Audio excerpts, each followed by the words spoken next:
Alright, fellas, welcome back to episode 3 of Exo Plays Donkey Kong Country on the Game Boy Advance. Today we're going to be playing Vine Valley, which is the third world in the game, and where the difficulty starts to ramp up a little bit. Not too bad. I feel like the difficulty progression in Donkey Kong Country is pretty good. There's no point in the game where I'd say that it, like, suddenly jolts up out of nowhere. By the time you get to the final worlds in the game, that's when you're going to be taking on the most difficult challenges. So here we have our first bonus room of the area, and one thing you might notice about the forest areas in particular is that the hidden wall bonus rooms are pretty obvious. Usually, and this I imagine have something to do with the graphical conversion that took place between SNES and GBA. Is that they're like a different color than the surrounding wall, so it makes it really obvious where they are. And this is only for the like as you can see there. Looks like we might have to. Well, I screwed that up. You're supposed to bounce off the little mini necky and land on the little thingy, but I screwed that up, and yeah, now we have to play more of part of this level all over again, but shouldn't be too bad. We were pretty close to begin with. So yeah, I've always loved the name of this level. It's Vulture Culture. When I was little playing this on my Game Boy Advance back in 2003, I thought that name was kind of cool. One thing I didn't mention, and it's about frickin' time I get into this, is that is the story. Like, what are we doing here as Donkey Kong and Diddy Kong? Well, there was the story intro and everything, which is actually a really nice addition that I'm glad that they added to this version, because I don't believe the Game Boy Color version had anything like that. I know for a fact that the SNES one didn't.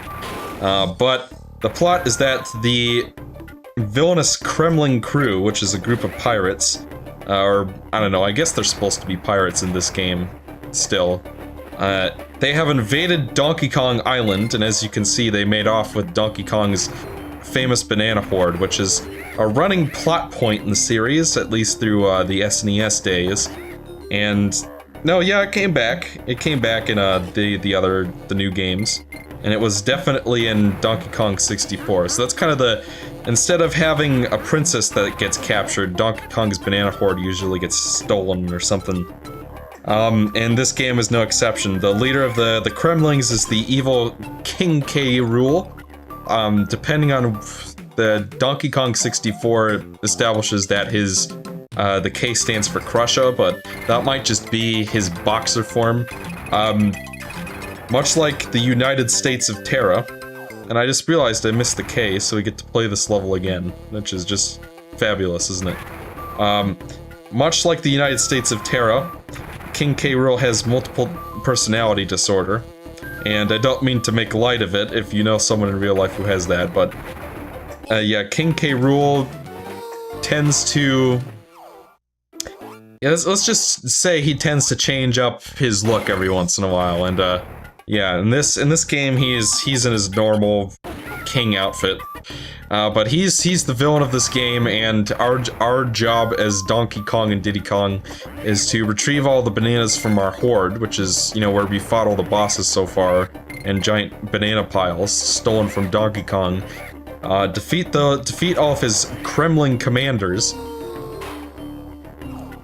I swear this level's not that hard. I'm just playing like shit right now, evidently. So I guess I need to focus a little harder. I just finished my practice run of some of the other worlds. So we're moving on up. Much like the Jeffersons, we are moving on up. Moving on up. Saw that on TV the other day. If you guys have ever seen like old sitcoms on TV, it's like amazing how long some of those scenes will go on for. You would never see that in today's television, as people's attention spans have gotten lower thanks to the internet. If they spent too much time on one scene, people would be like, oh, the pacing of this is awful, and So it's very interesting, but I saw some different strokes and Sanford and Sons. Like, it was all, I don't even know what channel it was on. It was just on one day and I saw it. No, I'm not too worried about having missed that N. So here's what I'm gonna do, because I think we already spent a little too much time in this stage already, is I'm going to, real quick, snabble these Kong letters, and we will be right back.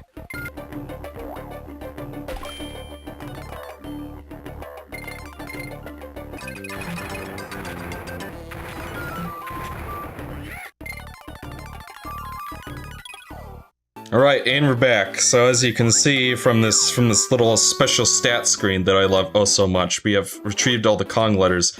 Turns out I had gotten them all, it's just I died after I got the K, and I guess I missed the N later on in my final run of the stage, so yeah. Some of the Kong letters are hidden in the bonus room, so if you want to get them all, you will have to go into the...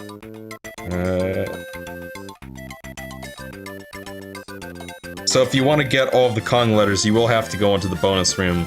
And yeah, I have verified one of the scrapbook photos in this game does require you to get all the Kong letters, so make sure if you're going for full completion, make sure that you're going after that.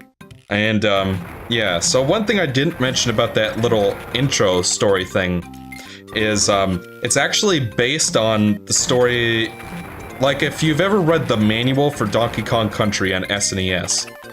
Which for many of you would probably have been a long time ago.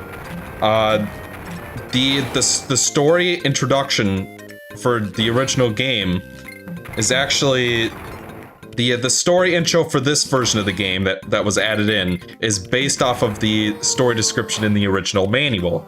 Like, I think it might actually be word for word the same script as the original manual, so yeah. Can't say it's like disloyal to the spirit of the original when it was, you know, kind of sort of taken along with the original all along. So yeah, really enjoyed I just think it's a nice touch because it's really, when this game originally came out in the SNES, games like Super Metroid were around, and you had like the Legend of Zelda games, like even Super Mario World had that little text blurb saying, oh, the princess got kidnapped by Bowser again. But then you play this and you play this game on SNES and all you get is like Donkey Kong shaking his head because his bananas are gone, and you know, it's a little bit behind the times, especially since there aren't really cutscenes in this game. That just sort of, well, not in the SNES version anyway. Just when you beat the final boss, it just sort of stops. The Game Boy Advance version actually has like a final cutscene and everything, so that's another thing I really like. So yeah, I mean, it's not like fine literature, this story, but you know, all things considered, you know, it gets the job done. That's all you really need. Alright, so we gotta be careful with this level, because I believe there is a scrapbook photo somewhere around here. Let's see. And this is the point where I'm gonna start trying to cut off parts at a more reasonable time. I've got my timer all set to go and whatnot, so... Oh god. Okay, so here we have our O. Yeah, so normally I don't care too much about getting Kong letters, but because it's, you know, it's required to get all the photographs in this version, I will be paying more attention to those. And here we see a new kind of zinger there, I think. So like the regular yellow ones move around, or move up and down, I think. The orange ones kind of stay in place. I think the black ones, I don't know, I'm no expert, and I know for a fact that the green ones go in like an arc. So I'm not sure why they felt like they needed 5 different colors to sort of convey that when, you know, it's, you know, the movement of the zingers is pretty obvious on its own. So we got it. So I think we're, you know, that's later on the level, I'm thinking. I think it's after this section with the zingers, we're gonna get a whole bunch of neckies flying at us. And that's where we're gonna be seeing our other scrapbook photo and one of the bonus barrels. This level actually has one of the more annoying bonus barrels in the game, and you'll be seeing that in a moment. Because, like, by far, the worst bonus barrels in Donkey Kong Country are the ones where you have to break open the walls, because, you know, I know where all these are because I did a Let's Play of the SNES version on Game Mavericks. That's part of the reason why we're playing the Game Boy Advance version for this channel, is because I already did the other one. So I felt like, well, I guess I'll do the other version that not a lot of people play. There's the scrapbook photo I was talking about. Alright, so there is a wall on the other side of this hill that you can break open with a barrel, and like I said, fortunately in this version, thanks to the converted graphics, it's easier to tell that that wall is breakable, but in the SNES version, there's no such indication. So I can see people easily missing that one if you're not using a guide or something. And like I was getting at, the only reason I know where everything is so well is because I basically did like 3 or 4 practice runs for my SNES run in Game Mavericks. And you know, once you've done it a few times, it's you pretty much have it down pat. And I did an extra practice playthrough just in case, so I could, you know, feel pretty confident rather, that I knew where everything was. But yeah, so here we're back for more Funky's fishing. Where's your Where's your pal? Try checking the jungle for your butt. Chump chumps. Dude, these waters are full of sharks. Help me clear them out and I'll give you more excellent things. Try to hook 10 within the time limit. One thing though, don't hook anything but sharks. Record catch is 0 Chumps Jr. It's like how you have to say attorneys general instead of attorney generals. It's the same thing for Chomp Juniors, apparently. Like, you don't pluralize junior, you pluralize the word that comes before it, which is strange. But yeah, I'm not sure why they would decide to go with the smaller sharks instead. And as always, if you hook something that's not the target, you will lower your time. But you know, we got a whole bunch of them at once. And I did find out, since I've completed the game at this point, that there is a purpose for the combos with the K, and it has to do with one of the later challenges, so yeah. I have played these before, it's just been a long time, you know. And evidently I had it wrong when I said that Pearl Jam was behind It's Been a While. Apparently some band named Stained or something is behind that song. Like, I know nothing about music. The lead vocalist just kind of sounded like the guy from Pearl Jam, so I just thought it was a Pearl Jam song. Anyway, here is the Orang-Utan Gang, which is probably the absolute worst level for bonus barrels, and you'll see why in just a minute. In terms of obscurity, and just in terms of, like, there are 5 bonus levels in this level. Which is a bit excessive. It's almost as excessive as every level in Retro Studios Donkey Kong Country games, where it's like, there'll be like a million puzzle pieces in every level, and it's just like, Jesus Christ, did we really need this much collectible shit in one level? I recommend killing all the enemies on the way over. And by the way, I did notice while I was editing and, you know, comparing notes on the SNES version that it seems like they did change the color palette for these hopping critters, and for the regular critters for that matter. In the original, I think they were all green, and in this version, the ones that walk are purple now, and the ones that jump are red. So I'm not sure what the reasoning was for that. My guess is that, you know, again, the original Game Boy Advance model was not backlit, so that means that, well, that's just great. Yeah, I could see that the Let's Play curse is kicking in already. But so here's the deal with the Orangutan Gang. There are several bonus barrels that are kind of hidden under the level, and in order to reach them, we need espresso, and I haven't really even talked much about the animal buddies yet. But they're basically like Yoshi from Super Mario World, like, they're the exact same sort of dealio. They're a power-up that adds an extra hit to your character, and when you get hit, they try to run away from you, but you can jump back on them if you're quick enough. But yeah, as you can see, we got our espresso here. Yeah, which I always thought was kind of a strange name, like Espresso the ostrich. It's supposed to be like espresso, but it's got an X. Alright, so gotta be careful here, especially with the camera. And as you can see, we got one of our scrapbook photos there, and we have a bonus room. And it's one of these. I think I'm gonna just deliberately fuck this up because I don't have time for this crap. And neither do you. I think we'll go for 20 minutes, 20-minute parts. At the very least, we're gonna wait until I'm done with this level. Or as the Canadians would say it, wait until I'm done this level. Like, nobody seems to have any idea what I'm talking about. Like, I'll ask a Canadian like TGX or, you know, every Canadian I've asked about it doesn't seem to notice this, but I've noticed. Damn, it took me back quite a ways, didn't it? Let's see, let's try to be careful.